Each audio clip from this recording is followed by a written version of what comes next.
Scorpion News is a public forum for student expression. Students make all content decisions and opinions do not necessarily represent those of the HUSD.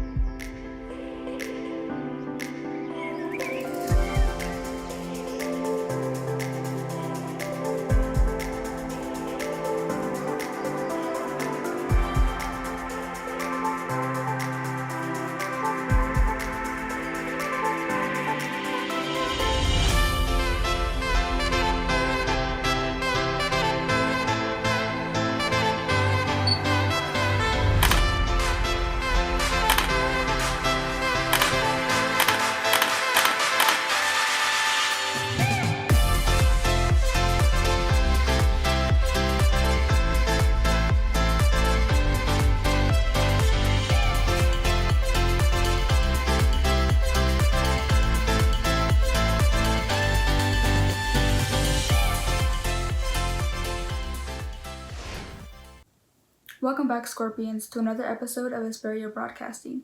I'm Ruth Tinoco, here with your weekly announcements. Today is November 6th. I filmed this yesterday, so depending on when you're watching this video, we probably still don't know who won the elections.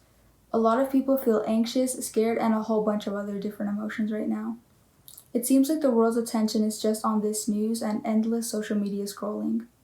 We'd like to remind you all that it's important to log off, get some rest, and take care of yourself. Next Wednesday is Veterans Day. In addition to thanking and honoring our veterans, use this day off to take care of your mental health. And remember, there are peer counselors ready to listen, understand, and support you if you ever need it. Just fill out the peer counseling request form on scorpioncountry.com to start this process. Now, we know daylight savings time ended on November 1st. We gained an hour of sleep. But for some of us, it could be a process to get our schedules back on track. For this week's tech tip, Cole created a video to share how he uses his phone to get a better night's rest. Let's take a look. Hello, I'm Cole and welcome to this episode of Tech Tips.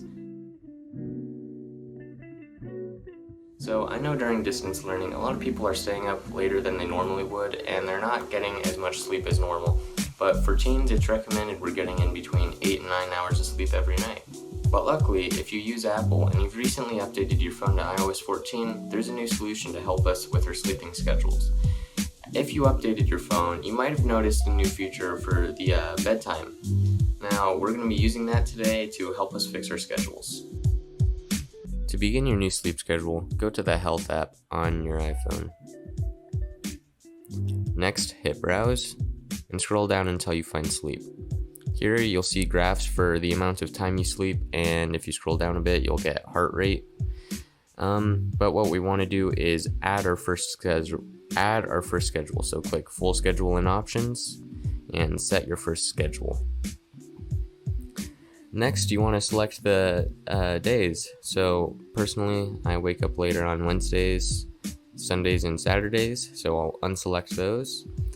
And currently my sleep goal, I have it set to 7.5 hours, but we'll set that to 8 because that's the recommended amount of time.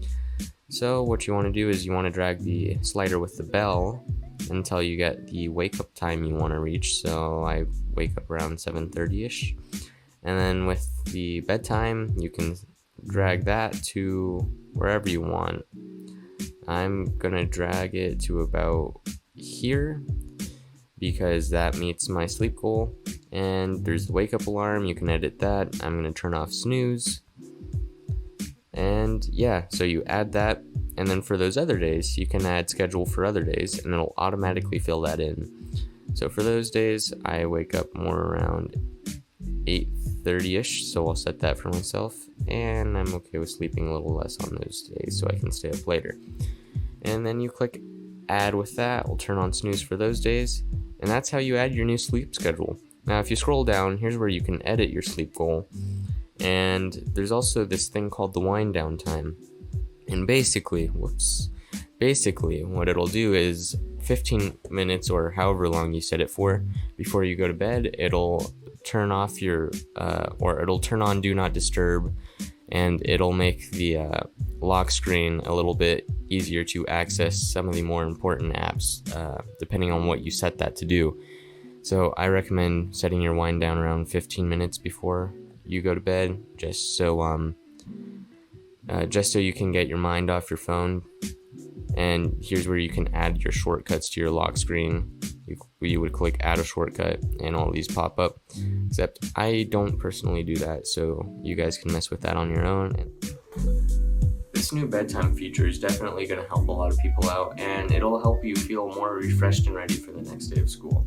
This has been Cole for Scorpion News, signing off. We'd like to remind you that you still have time to purchase or place a deposit for the yearbook of 2021. This year, the yearbook is going to be a bit different. Students who purchase a yearbook will get a customized half page dedicated to themselves. Students will also be able to choose 8 of their favorite photos to include to their page. To guarantee yourself a copy, please go to jostin.com, and if you have any questions, please email scorpiontales2020@gmail.com. In other news, we're still waiting to hear any information on when we'll be able to go back to campus. Yesterday, San Bernardino has reported 659 new cases of COVID. We would like to remind you to do your part to stop the spread by washing your hands, wearing face masks, and maintaining a physical distance. We would like this time to share with you a resource our school is providing for our students and family. For more, let's send it over to Mr. Everett. I want to let you know of a great resource, a great opportunity that we have for our students here in our quad. We have it open for students to come complete their work here using our Wi-Fi. So if you're having any problems at home connecting to Wi-Fi, not a good signal, or maybe you just need out of the house, need some fresh air, you're more than welcome to come here to our campus and sit in our quad outdoors. If you're going to come, please make sure you have your mask on and enjoy some beautiful weather and get your work done. Have a great day. Thank you, Mr. Everett, for that video and for providing the opportunity for our students and families in need. Our school is organizing a Thanksgiving food drive from now until November 13th. Show your gratitude for Scorpion families in need by donating non-perishable foods. Donations will be collected outside of Vesperia High School Library. Let's do our best to give the gift of food security in this Thanksgiving season. The smallest things can make the biggest of differences. This is true of many things, and it reminds me of a quote I heard that says, "Greatness is a lot of small things done well." Inspired by this idea, Fred put together a short film called Greatness. Let's take a look. Greatness. What is it? Becoming the best NBA basketball player? Becoming the most famous guitar player? Or perhaps it's becoming the wealthiest you can be. Perhaps it's winning a prestigious tournament. Perhaps it's winning an award. All of us have seen this greatness before. All of us have seen our idols rise to the top while we stay on the sidelines. All of us have tried reaching these heights and end up giving up by the end.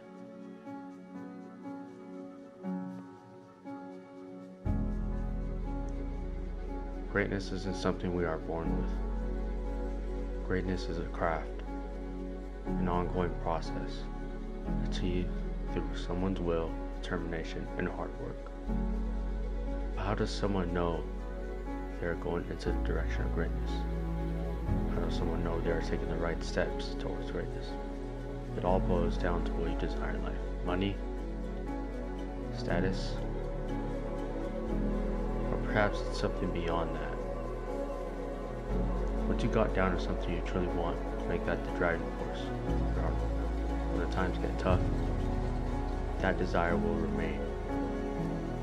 That desire will continue to fuel your dedication, no matter what obstacles you may encounter in life, just to reach that goal.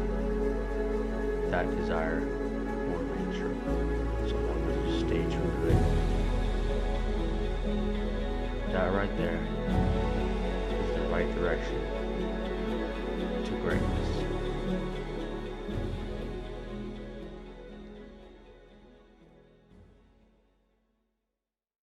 Thank you, Fredy, for putting that film together. It was really inspirational. We want to thank you all for watching, and we'll see you next time for our Scorpion News. I am Friendly Rodriguez, signing you off.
It's Saturday.